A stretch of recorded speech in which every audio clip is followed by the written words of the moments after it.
Hey guys, welcome to colour media once again. आज हम इस वीडियो में डीएनबी कोर्स के बारे में बात करने वाले हैं। डीएनबी कोर्स क्या होती है, कितनी सीट्स है, डीएनबी कोर्स को सेकंड प्रायोरिटी दी जाती है तो क्यों दी जाती है, what is the fee structure of DNB, DNB में स्पॉन्सर्ड सीट्स क्या होती है, नॉन स्पॉन्सर्ड सीट्स क्या होती है और उनकी एलिजिबिलिटी क्राइटेरिया क्या है, कौन कौन से स्टूडेंट्स स्पॉन्सर्ड सीट्स के लिए एलिजिबल हैं और कौन कौन से स्टूडेंट्स नॉन स्पॉन्सर्ड सीट्स के लिए एलिजिबल हैं। और 2021 की जब हम काउंसलिंग देखेंगे तो उसमें डीएनबी कोर्स अगर आपको करनी है तो पर्टिकुलर ब्रांच पाने के लिए आपको मिनिमम कितने मार्क्स स्कोर करने होंगे।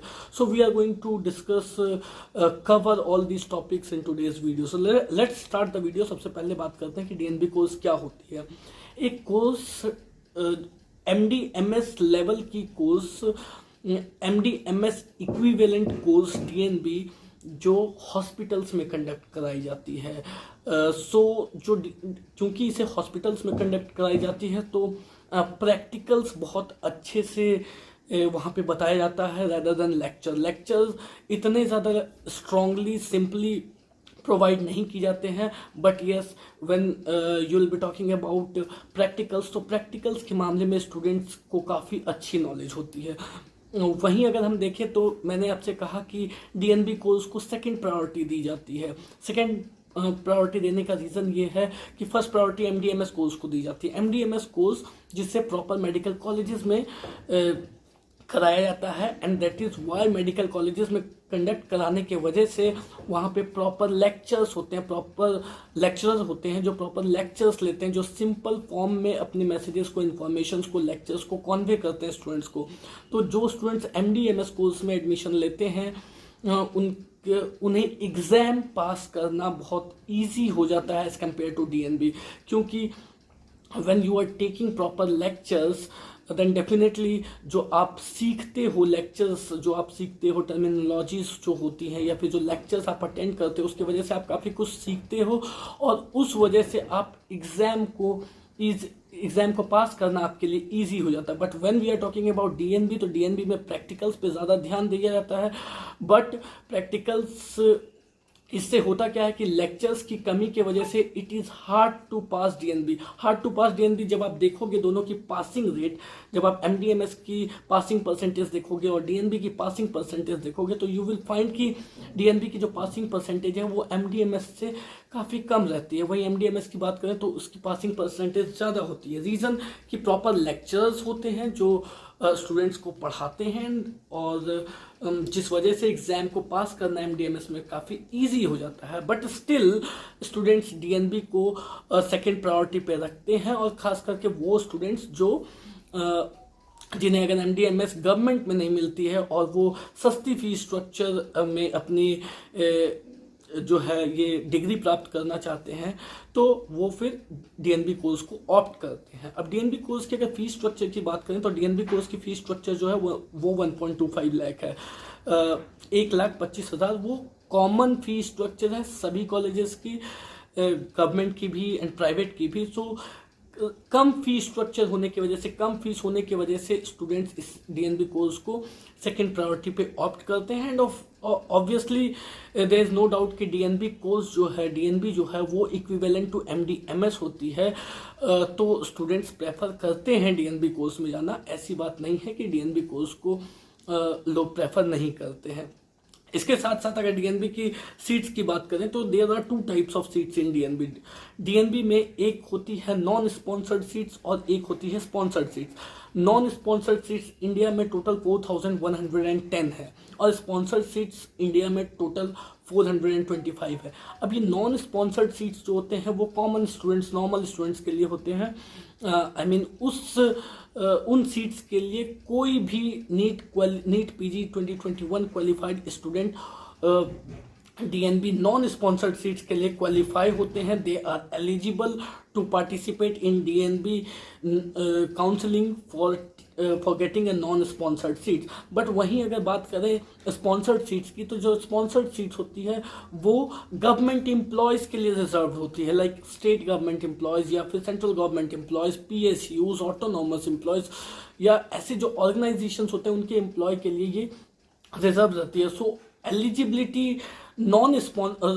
एलिजिबिलिटी स्पॉन्सर्ड सीट्स की यही होनी चाहिए कि आप जो है वो गवर्नमेंट एम्प्लॉयज़ होने चाहिए, लाइक एमओ, मेडिकल ऑफिसर्स, तो ये लोग स्पॉन्सर्ड सीट्स के लिए एलिजिबल होते हैं। अब अगर बात करें काउंसलिंग की तो स्पॉन्सर्ड सीट्स की जो काउंसलिंग होती है वो नॉन स्पॉन्सर्ड सीट की काउंसलिंग के साथ स्टार्ट नहीं होती है। लास्ट ईयर तक हमने देखा कि जो स्पॉन्सर्ड सीट्स के लिए काउंसलिंग होती है, फॉर्म फिलअप की जाती है, वो अलग से फॉर्म फिलअप की जाती है और वो लास्ट राउंड में उसकी काउंसलिंग स्टार्ट होती है। जैसे हम देखते हैं एमडीएमएस में या डीएनबी में टोटल 4 राउंड्स की काउंसलिंग होती है। First, second, third one is mop up round and the fourth one is stray vacancy round या फिर जिसे 4th राउंड काउंसलिंग कहते हैं। तो जो स्पॉन्सर्ड सीट की काउंसलिंग होती है, जो स्पॉन्सर्ड सीट काउंसलिंग में पार्टिसिपेट करना चाहते हैं स्टूडेंट्स, वो उन्हें जो फॉर्म फिलअप करनी होती है वो 4th राउंड में फॉर्म निकाली जाती है डीएनबी स्पॉन्सर सीट के लिए। तो जो भी एलिजिबल स्टूडेंट्स होते हैं स्पॉन्सर सीट के लिए, वो 4th राउंड जब आती है, स्टार्ट होने वाली होती है, उस टाइम में उस फॉर्म को फिलअप करते हैं और स्पॉन्सर सीट्स के लिए काउंसलिंग को अटेंड करते हैं। बट अगेन जो नॉन स्पॉन्सर्ड सीट्स हैं उनकी काउंसलिंग एमडीएमएस के साथ ही स्टार्ट होगी 2021 में, जो एमसीसी की पोर्टल है उसी पोर्टल पे। सो जब आप स्टार्टिंग में एमसीसी की पोर्टल पे आप रजिस्ट्रेशन करोगे काउंसलिंग के लिए, तो दैट टाइम ओनली आपको डीएनबी की भी ऑप्शन आएगी और जो नॉर्मल क्वालिफाइड स्टूडेंट्स होंगे, जो नॉन स्पॉन्सर्ड सीट्स के लिए एलिजिबल होंगे, वो एमडीएमएस के साथ साथ डीएनबी की भी काउंसलिंग के लिए अपनी अलाउंस देंगे, वो डीएनबी कोर्स के लिए भी सिलेक्ट करेंगे। बट जैसा मैंने बताया कि जो स्पॉन्सर्ड सीट्स होती है उसके लिए जो काउंसलिंग होती है वो 4th राउंड में अलग से फॉर्म निकाली जाती है और एलिजिबल कैंडिडेट्स को उस फॉर्म को फिलअप करना होता है और लास्ट राउंड में ही स्पॉन्सर्ड सीट्स की काउंसलिंग होती है। और साथ में जैसा मैंने आपको बताया कि 1.25 लाख पर एनएम डीएनबी की फी स्ट्रक्चर है और ये कॉमन फी स्ट्रक्चर है, सभी कॉलेजेस की यही सेम फी स्ट्रक्चर है। जहाँ तक स्टाइपेंड की बात करें तो स्टाइपेंड डीएनबी में एमडीएमएस से कम होती है, वो हम आगे आने वाले वीडियोस में बात करेंगे कि डीएनबी में स्टाइपेंड कितनी होती है और डीएनबी में बॉन्ड की क्या सिचुएशंस है। कुछ कॉलेजेस हैं, कुछ हॉस्पिटल्स हैं डीएनबी में जिसमें बॉन्ड एप्लीकेबल है, बट अगर ज़्यादातर हॉस्पिटल्स में देखें तो बॉन्ड एप्लीकेबल नहीं होती। बट स्टिल कुछ हॉस्पिटल्स हैं जो मैं आगे आने वाले वीडियोस में आपसे शेयर करूंगा कि जो डीएनबी के हॉस्पिटल्स हैं उसमें किसमें बॉन्ड है। अब आते हैं अपनी एक और बात पे, जो मैंने आपको बताया कि 2021 में if you wanted to take DNB seat, like किसी भी ब्रांच आप डीएनबी में लेना चाहते हो, if you wanted to do study from a particular branch from DNB course, तो 2021 के लिए मिनिमम आपको कितने मार्क्स स्कोर करने होंगे। लेट्स स्टार्ट, देखते हैं कि ब्रांच वाइज आपको मिनिमम कितने मार्क्स स्कोर करने होंगे। This is the figure which I am going to mention in this video is the least numbers, सबसे कम नंबर है, इतने आपके होने ही चाहिए। और जो मैं फिगर मेंशन करने जा रहा हूँ उससे आप जितना ज़्यादा लेकर के आते हो उतने ज़्यादा आपके चांसेस जो हैं वो स्ट्रॉन्ग होंगे। तो लेट्स स्टार्ट। सबसे पहले बात करते हैं एनेस्थीसिया। ईएनटी डीएनबी में ईएनटी पाने के लिए मिनिमम आपको 480 टू 485 मार्क्स लाने होंगे। इससे अगर नीचे आते हैं तो चांसेस बहुत कम हो जाएंगे और अगर इससे जितना ज़्यादा आप लेकर के आते हो उतने ज़्यादा आप स्ट्रॉन्गर पोजीशन में रहोगे। सिमिलरली पैथोलॉजी बिटवीन 448 टू 453, 448 से 453 मार्क्स मिनिमम मार्क्स है। इससे ज़्यादा लाने पर आप और ज़्यादा अच्छे हॉस्पिटल्स में आपको डीएनबी मिल सकती है और ज़्यादा अच्छे चांसेस आपके बनते हैं डीएनबी में। रेडियोथेरेपी की बात करें तो 458 टू 463 मिनिमम मार्क्स है। 458 टू 463 से आप जितना ज़्यादा लाते हो उतना ज़्यादा आपके लिए अच्छा रहेगा। एनेस्थीसिया बिटवीन 455 टू 460 से आप जितने ज़्यादा मार्क्स लाते हो you will be on a stronger position. Ophthal की बात करें तो बिटवीन 479 टू 484, एक बात का ध्यान रखें कि ऑप्थल की सीटें बहुत कम हैं और अच्छे हॉस्पिटल्स की बात करें डीएनबी में तो वो और भी बहुत कम है एंड दैट्स वाई इसकी जो कट ऑफ है वो इतनी ज़्यादा हाई जाती है। इसलिए ऑप्थल अगर आप डीएनबी में लेना चाह रहे हो तो बहुत ही सोच समझ कर आपको लेनी चाहिए। जब तक टॉप हॉस्पिटल्स नहीं मिलेंगे तब तक ऑप्थल की पढ़ाई डीएनबी से करने में उतना ज़्यादा नॉलेज आप नहीं गेन कर पाओगे।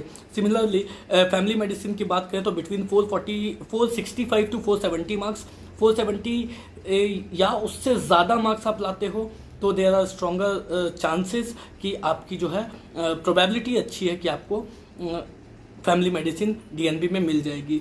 इमरजेंसी मेडिसिन की बात करें तो between 483 to 488 marks, 488 which is the minimum marks. अगर इससे नीचे आते हैं तो चांसेस बहुत कम हो जाएंगे डीएनबी में। 1.25 लाख रुपए की जो फीस है उसमें एडमिशन पाना फैमिली मेडिसिन के लिए, सॉरी इमरजेंसी मेडिसिन के लिए, तो यू हैव टू टारगेट कि 488 से ज़्यादा मार्क्स आप स्कोर करो।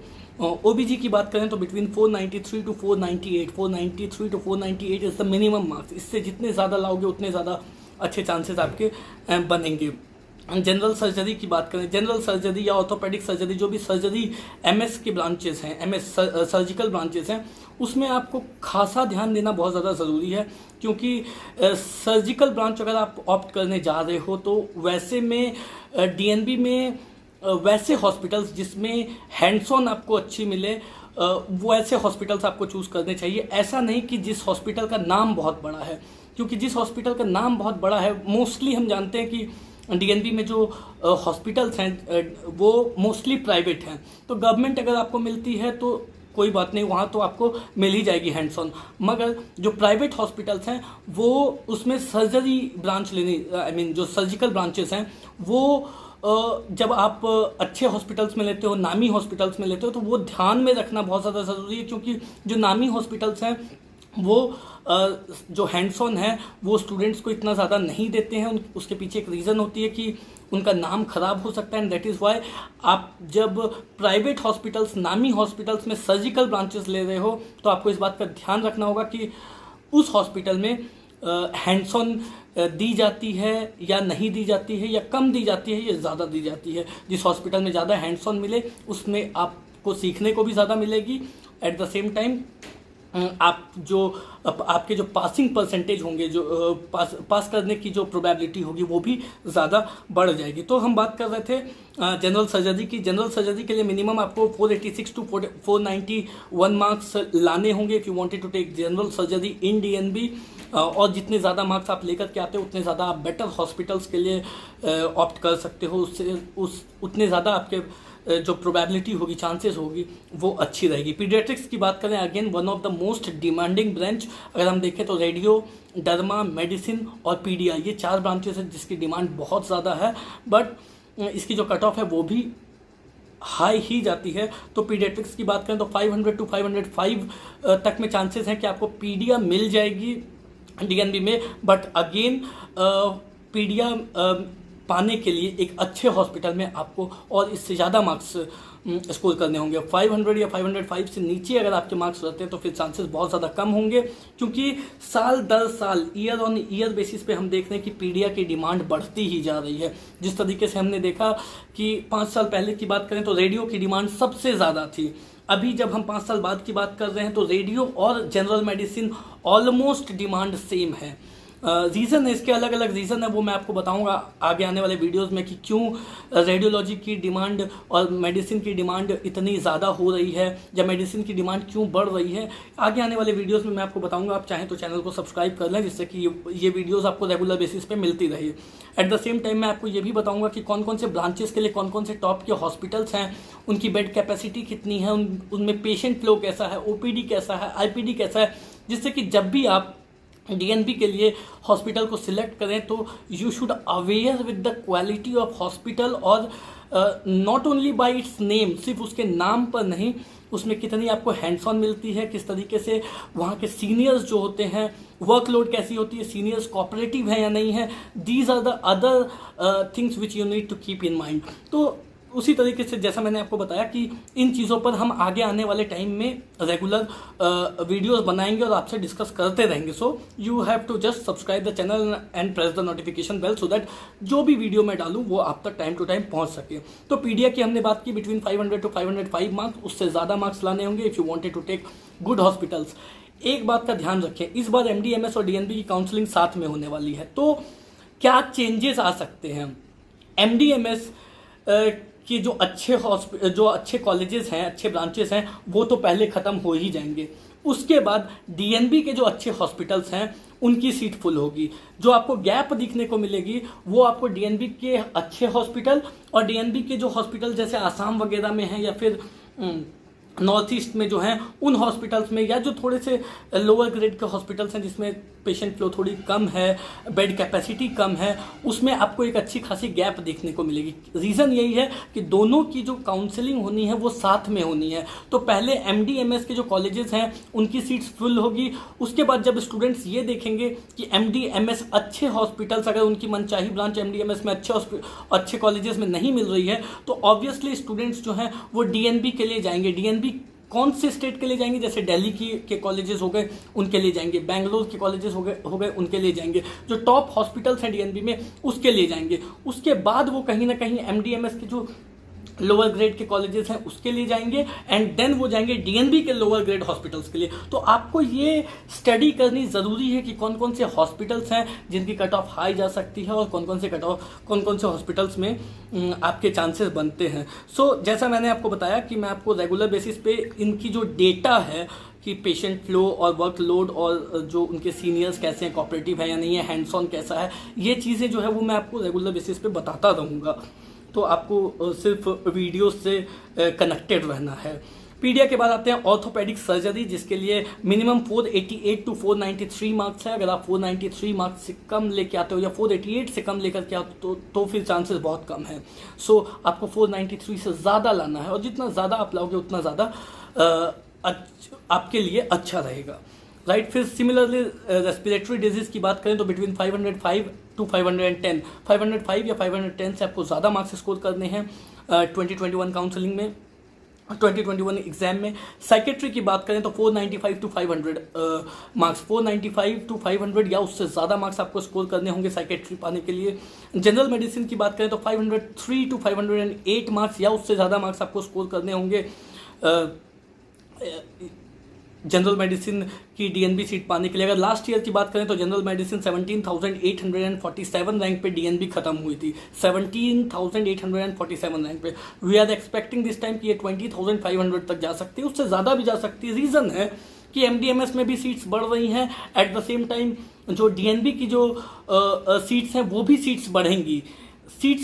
ये मैं इसलिए कह रहा हूँ क्योंकि NBE के तरफ से फॉर्म निकाली जा चुकी है और वो हॉस्पिटल्स को भेजे जा चुके हैं। कौन सी फॉर्म भेजे जा चुके हैं? वैसे हॉस्पिटल्स जो लेटर ऑफ परमिशन के लिए देख रहे हैं, जो अपनी हॉस्पिटल्स में सीट्स को बढ़ाने के इच्छुक हैं, जो सीट्स को बढ़ाने के लिए चाह रहे हैं, वो सारे हॉस्पिटल्स जो है उनको एक लेटर ऑफ परमिशन इशू करवानी होती है। तो ये फॉर्म निकल चुकी है जो NBE कॉलेज हॉस्पिटल्स के लिए निकालती है। अब नाउ वो हॉस्पिटल्स अपने अपने फॉर्म्स जो है फिलअप कर रहे हैं। जो भी हॉस्पिटल्स चाहते हैं कि वो अपनी सीट्स को बढ़ाने के लिए वो इस फॉर्म को फिलअप करेंगे और धीरे धीरे हम देखेंगे कि डीएनबी की भी जो सीट्स हैं वो बढ़ेंगी, क्योंकि जब लेटर ऑफ परमिशन कॉलेजेस को हॉस्पिटल्स को मिलने लगेंगी तो ऑब्वियसली वो सीट बढ़ने के लिए ही लेटर ऑफ परमिशन दी जाती है। तो इस तरीके से धीरे धीरे हम देखेंगे कि जो डीएनबी की सीट्स है वो भी बढ़ रही हैं। तो जब when we are aware with this fact कि MD-MS की भी सीट्स बढ़ रही हैं, at the same time DNB की भी सीट्स बढ़ रही हैं, तो जनरल मेडिसिन जिसकी लास्ट कट ऑफ 17,487 गई थी 2020 में, तो इस बार 20,500 तक जाना कोई बड़ी बात नहीं होगी। But again I am telling you, इसके लिए आपको between 503 to 508 marks minimum score करने ही होंगे। इससे ज़्यादा स्कोर आप करते हो तो आपको और अच्छे हॉस्पिटल्स मिल सकते हैं। हॉस्पिटल्स में भी बाइफर्केशन करना, सेपरेशन करना आपके लिए ज़रूरी होता है, क्योंकि बेड कैपेसिटी बहुत ज़्यादा ज़रूरी होती है। अलग अलग रूल हैं, बेड के ऊपर भी कुछ रूल्स बने हुए हैं कि 500 बेडेड से नीचे कम के अगर हॉस्पिटल्स हैं तो उसमें कुछ कमियां होती है, 500 से ऊपर ज़्यादा बेड वाले हॉस्पिटल्स हैं तो उसमें कुछ एडवांटेजेस मिलती है। तो इस तरीके से जैसा मैंने बताया कि आगे आने वाले वीडियोस में मैं शेयर करूंगा ये चीज़ें। सिमिलरली न्यूक्लियर मेडिसिन की बात करें तो बिटवीन 533 टू 538 533 to 538 जो है वो मिनिमम मार्क्स है। इससे ज़्यादा आप लेकर के आते हो तो चांसेस आपके न्यूक्लियर मेडिसिन में बनते हैं। सिमिलरली रेडियो डायग्नोसिस की बात करें तो 535 to 540 या उससे ज़्यादा मार्क्स आपको स्कोर करने होंगे डीएनबी में रेडियो पाने के लिए। और डर्मेटोलॉजी की बात करें जिसकी सीट्स बहुत कम है इंडिया में हॉस्पिटल्स में, तो उसके लिए मिनिमम आपको 550 to 555 या उससे ज़्यादा मार्क्स स्कोर करने होंगे। तो ये थी डिफरेंट ब्रांचेस की मिनिमम कितने मार्क्स आपको स्कोर करने होंगे नीट पीजी 2021 एग्ज़ाम में। अगर आप डीएनबी कोर्स करना चाहते हो, डीएनबी से अपनी जो है कोर्स वो पीजी कोर्स वो करना चाहते हो, तो आई होप आपको इससे थोड़ी हेल्प मिलेगी और ये जो है वीडियो वो आपके लिए काफ़ी हेल्पफुल होगी। Thank you so much.